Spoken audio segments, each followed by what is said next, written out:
आगामी स्थानिक स्वराज्य संस्थांच्या निवडणुकीमध्ये दोन्ही राष्ट्रवादींची युती होणार का? पुण्यापुरती दोन्ही राष्ट्रवादींकडून चाचपणी सुरू असल्याची लोकशाही मराठीला खात्रीलायक सूत्रांची माहिती। धाराशिवमध्ये शरद पवारांच्या राष्ट्रवादीला मोठा धक्का, जिल्हाध्यक्ष संजय पाटील दुधगावकर यांचा राजीनामा। उद्धव ठाकरेंचा मराठवाडा दौरा म्हणजे राजकीय नौटंकीचा भाग, भाजपचे प्रदेश प्रवक्ते राम कुलकर्णींची उद्धव ठाकरेंवर जोरदार टीका। कल्याणजवळच्या गोविंदवाडी बायपास ते मोठागाव मानकोली पुलापर्यंतच्या रिंग रोडच्या तिसऱ्या टप्प्याचं काम 6 महिन्यांमध्ये पूर्ण होणार, कल्याण डोंबिवली पालिकेचे आयुक्त अभिनव गोयल यांची माहिती।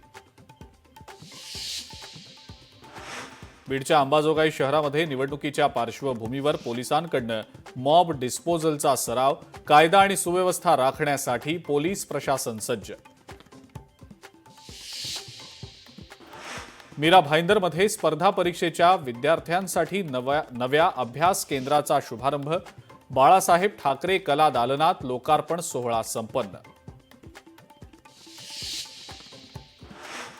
आणि अमरावती शहरात किन्नर समाजाच्या 2 गटांमध्ये राडा, मिरची पूड फेकून एकमेकांवर दगडफेक, मारहाणीचा सगळा प्रकार सीसीटीव्हीत चित्रित।